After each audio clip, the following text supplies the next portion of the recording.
Hey guys, it's me, Levon, Loaded Operator 7, and today I'm going to show you how to fix a sloppy shifter in F250. This is a 95 F250, and I believe it applies to all the Fords to 2010, I believe. Don't quote me on that, but just to give you an idea of the video, I watched one video on YouTube, and YouTube to the rescue once again, and I didn't even watch it to completion, and I figured it out.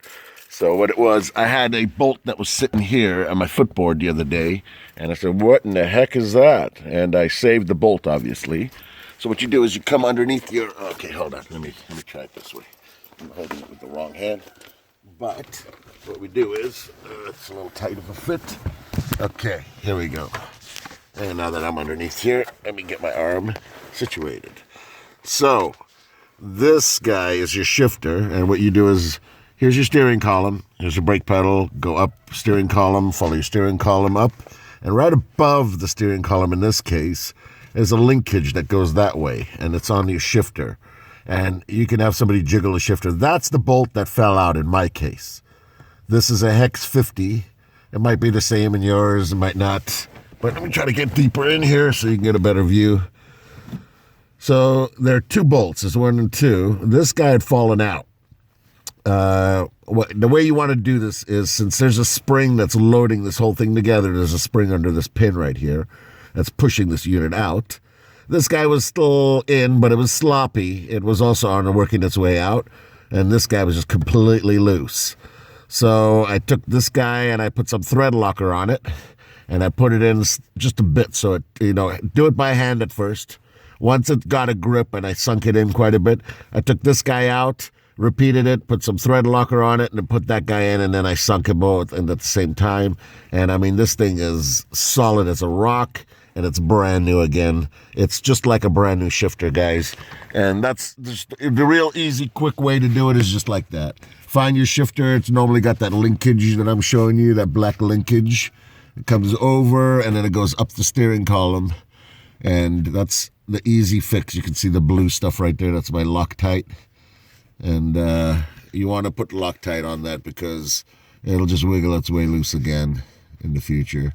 This is a 25-plus-year-old truck. This is a 1995, so it's a miracle that all my old vehicles are up and running still. Now, mind you, they got little quirks and quicks and quacks that you got to deal with like this, but the fact that I fixed it in a matter of 3 minutes, thanks to YouTube, tells you how easy they are to work on. The newer vehicles, I don't even think I could crawl underneath the goddamn like underneath this thing, so I'm not even going to attempt that. But these guys, the old ones, they give you room to work. So, that being said, and I'm out. That being said, I'll give you a quick look at how it works now. It's just amazing. World of difference. Had that bolt not popped out, I probably would have never done it.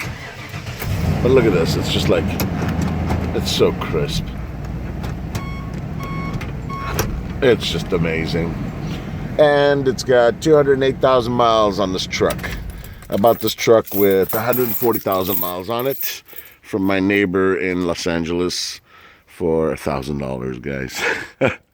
140,000 miles. I got 208,000 miles on it, and it's paid for itself already. The McWelco, this damn cage is worth, I think, $600 to $800. So technically, I bought the truck for practically nothing. I wasn't gonna buy it as well, which I'm so glad I did.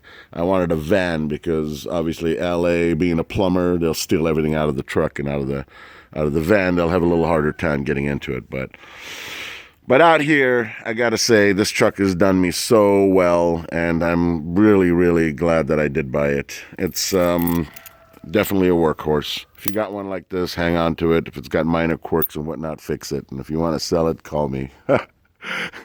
Questions or comments, guys, leave them below. Real easy way to fix the sloppy shifter on the F250s. I mean, I was thinking, who do I take it to? But it's just a YouTube thing, man. If you ever have small problems, this and that with your vehicle, just Google YouTube, or just go on YouTube and see what it is. And YouTube is always going to... I actually Googled it, and the video that popped up was a YouTube video, so I didn't even really watch it on YouTube. I just hit the video and it watched it.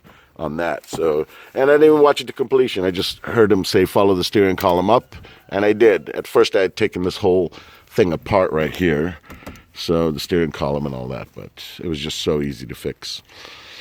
So guys, that's it. Questions or comments, leave them below. Thanks for watching, and share and subscribe if you like this kind of stuff. Talk to you later. Love you guys. Bye.